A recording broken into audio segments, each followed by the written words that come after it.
Hey, how you doing? This is John, and welcome to John's Long Box. Today we're looking at Marvel Superheroes Spring Special number 1. This was $2.95. This was Marvel Comics Group, 1990. I did not know this comic even existed. I picked it up and I showed it off in a video I did a couple of weeks ago of comics that were going into my collection. I don't know why. I never saw this. I never heard of it. I just recently found it. I mean, I was actively buying millions of comics in 1990, so I don't know how I missed this. I never even heard of it. After I read this issue, I realized why I never heard of it. It's pretty bad. Okay, but let's look at this. We got this Jim Lee cover. You can see Jim Lee's autograph right over here. It's a pretty good cover. I always liked when they did these little circles. It's like just definitely a throwback to older times. But here we got Moon Knight.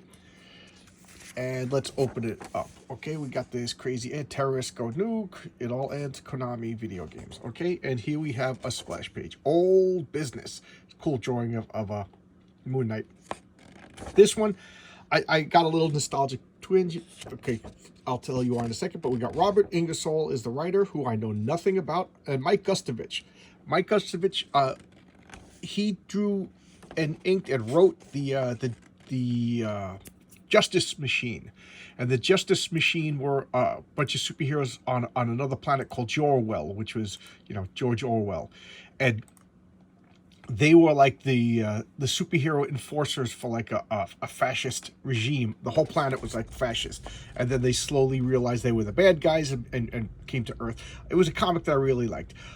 It also debuted one of my favorite comics of all time. The Elementals were in a backup of Justice Machine Annual #1. So Mike Gustovich is a guy that whenever I see his artwork, I get nostalgic and everything like that. So there you go. Oh, let's look at the indicia. I already said the date. So it's Marvel, May 1990. Okay.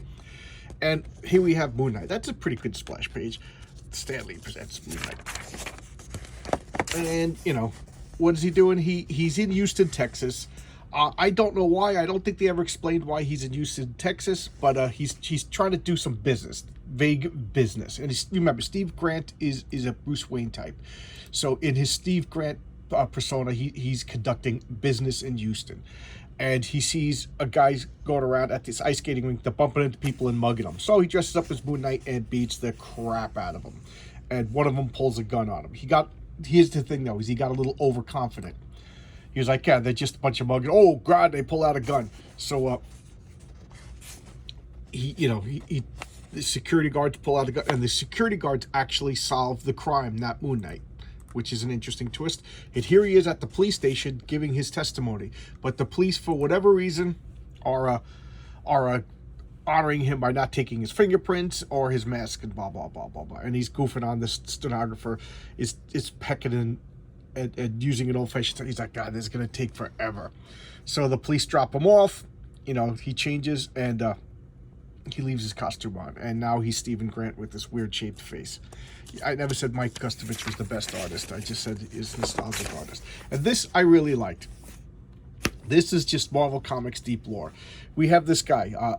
I don't even know if they say his name, but he switched it into this suit called the Raptor, and he wants to rob Roxxon. And why?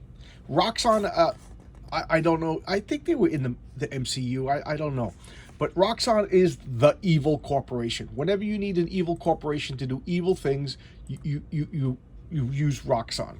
And at one point, like, they were going after like mystical artifacts, and now they're stealing this guy's intellectual property. So he designed this anti-gravity suit while working for Roxxon, and he wanted to become rich. But then Roxxon lawyers were like, "No, you designed it while working for Roxxon. We own it." So they took it from him. So that he went and broke into their computers and took back his designs and became the Raptor. Now here's what I really liked. First off, they used Roxxon.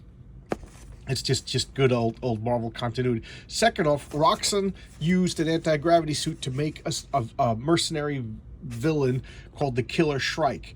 And he's just like, they used it to create the Killer Shrike. He goes, but I'll just redesign the colors and make it the Raptor. So here he is. He's they said in the comics that Roxxon created the Killer Shrike to be like their personal mercenary villain, and he's the guy that designed. I just love when they tie continuity like that together. So now, you know, he's got a bird-like kind of costume and everything. It's just cool. So here he's going to a restaurant, and they're like, "No, you're late. You know, your reservation isn't good anymore. You know, get out of here, you bum." And who's this? This is Gina. And who is Gina? This is some Moon Knight deep lore. She calls him Jake. Can I be assistant? Jake. Okay, there you go. And Mike Gustovich always does this. He makes like a big head, and then he makes a tiny little face. And I shouldn't make fun of it because that's the way I draw, because I'm a lousy artist. But anyway, so they sit down and talking. Why is this a big deal? She calls him Jake. Now, I haven't followed Moon Knight in a while. A matter of fact, I'm buying back issues of Moon Knight. But the first Moon Knight series and the in the backups, what was it, in Rampaging Hulk and stuff like that, I loved those old Bill Sienkiewicz, Doug Moench Moon Knights. My friend Jimmy and I, that was like, that and Teen Titans were our two biggest comics. We would devour them, is the only way to describe them. How we, you know, and Gina owned the diner, and Moon Knight had three identities. Again, I don't know. I'm not up on. I didn't see the new TV show, but he was Mark Spector. That was his real name. That's, you know, his born name. Mercenary who became rich basically like pilfering and murdering. So, you know, Moon Knight never was supposed to be like the goodest of the good guys. And then he was Stephen Grant. That was his like Bruce Wayne persona. He took all the money and invested it wisely, and everything became super rich. And then he was Jake Locksley. And who's Jake Locksley? He was a cab driver. So he would drive around and get information, and that was, you know, he would put his costume in the trunk of his car, and that's how he was always where he needed to be. Now, as Jake Locksley, he would visit Gina's diner, and he would meet Crawley, who was basically a hobo. And Crawley was like his informant. He would give him money, and he would go out and get information. But Gina had two sons, and their two sons, they were like kids, and they would go out and get information and do stuff for Jake Locksley Moon Knight. So there you go. That was like, he had this like kind of like the Shadow. He had like all these operatives. So she, later on, they dropped her, and now she's saying like, listen, all the money that you gave me, because she would pay them all for information, she goes, I squirreled it away, and my brother and I opened up this restaurant here, so I'm co-owner and manager of this restaurant in Texas. So I'm doing good. My kids are in college. He goes, don't be down on yourself. And he also had Marlene, who was his like hot blonde girlfriend. So he's like, yeah, everybody leaves and stuff like that. I guess they changed the status quo when Chuck Dixon started writing the comic. I never got those, even though I'm a big fan of Chuck Dixon. I never got the Chuck Dixon Moon Knights. So, you know, I'm actually buying the back issues now because I'm a big Chuck Dixon fan. But anyway, that's besides the point. So he's just commiserating, like listen, you know, I kind of messed up in life, and you know, I chased everybody away, everybody I cared about, everybody left me but Frenchie. And who is Frenchie? Frenchie was his buddy when he was a mercenary, and he's his pilot. So he drives the Moon Knight copter. So now Raptor is like, I'm going to break it. I'm going to steal all of Roxxon's secrets. Screw them. You know, kind of sympathetic if you can understand it. You know, but then again, we don't know the truth because this guy is willing to dress up as a bird villain and rob people. So who knows what the actual truth is. So he's stealing stuff. He's using all his devices, and they're very similar to Killer Shrike, which, again, I like. I like when the continuity is kind of tied together. And I'm spending too much on Moon Knight. There's like 5 more stories, so I'll speed it up. So Moon Knight leaves, shows up, and they start fighting. But I got to point this out. So he's beating him up, and he's got like an adamantium vibranium weave underneath there. So Moon Knight's, oh, man, my feet hurt. Yeah, my feet hurt. That's his feet. Yeah, I'm crazy. Something wrong with my brain. So he hurts his knuckles, and Moon Knight's struggling to fight this guy. This, you know, in D&D terms, this is a first-level NPC, and he's kicking Moon Knight's butt, and Moon Knight's struggling to fight him. So what does he do? He takes the batteries out of his flight pack. There, I'll just remove the batteries. I saw, what are you, crazy? I'm going to fall. And then Moon Knight catches him, and he's defeated. You know, this suit now is just a big, heavy weight now, you know what I mean? Because without the batteries, it's just an adamantium vibranium heavy metal suit, because it had anti-gravity properties. There you go. So now he talks to Gina, and they're like, yeah, you know, you did good. You know, Moon Knight's doing good with this tiny little scrunched up Mike Gustovich face, and she reassures him like, and everything's good, all is well. So he had a moment of doubt. Now we got Hercules. This is by D.S. Chichester and Margaret Clark, writers. Keith Pollard, whom I love, and Kim DeMola, artist. I love Keith Pollard. Ramirez, colorist. I don't know who that is. And Starking's letter. Starking. Okay. So Chichester was like, he came in hot, came in heavy, wrote a lot of stuff, and then disappeared. You know, I think he had like I don't know exactly, but like a couple of years in Marvel. And I'm going to take a sip. But, you know, nothing great, nothing bad, you know, just a competent writer, but who came in like a comet and left. So here we have Hercules. And he saves, you know, the steel girder's about to land on this old man. And the old man's like, thank you, you saved me, you know, can I buy you a drink? And Hercules is like, I'll always take a drink. So now they go to a bar, and it turns out that the old man likes mead. And he's like, where did you get a taste of mead? He's like, well, believe it or not, I run a Renaissance fair, and you should come down and stuff like that, you know. Everybody would love it. He's like, oh, I'll come. You know, Hercules is always up for a party. He's like, you could judge the archery contest. He's like, archery! Ah! You know. And then he goes into the true, if you want to say, mythological story about how Hercules died. He was, Centaur stole his wife. He shot the centaur with the arrow. The blood came out, and she had the idea that because Hera was messing with Hercules. That's what Hercules means, like a foe of Hera. Because his Roman name is, his Greek name is Heracles, his Roman name is Hercules, and I forget what his real name is. I always mention that, and I always forget to look up what his real name is. So she douses his shirt in the blood, he puts the blood on, and it poisons him, and he dies. And then Hercules Zeus comes and burns his body, and reforms it out of like god matter. And that's how Hercules becomes a demigod. And he wakes up, remember, he's like, I'll never do archery again. You know, I don't want to have anything to do with archery. Archery killed my wife and blah, blah, blah, blah, blah, blah, blah. So he's like, but I gave my word. So here he is partying it up. He's juggling the poor horses. Poor horses probably don't like that. Showing off to everybody. And like, the winner's going to get this golden arrow. And he's like, wow, that's a pretty cool arrow. And like, it's all heavy.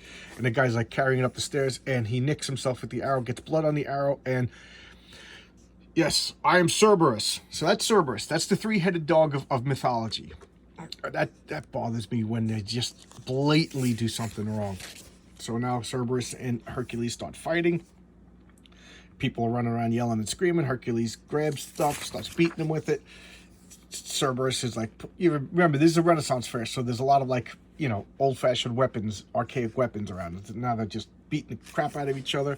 And Hercules goes to stab him with the arrow, because he's like, and now he's possessing the old man. So Hercules is holding back, but he doesn't hold back when he's trying to stab him with the arrow.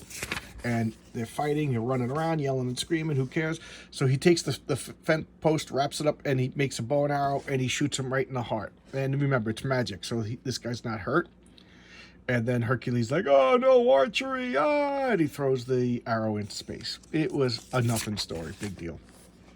And here we have another splash page. Here we have a beautiful girl running, yelling and screaming, people freaking out, and it's Hellcat. Hellcat.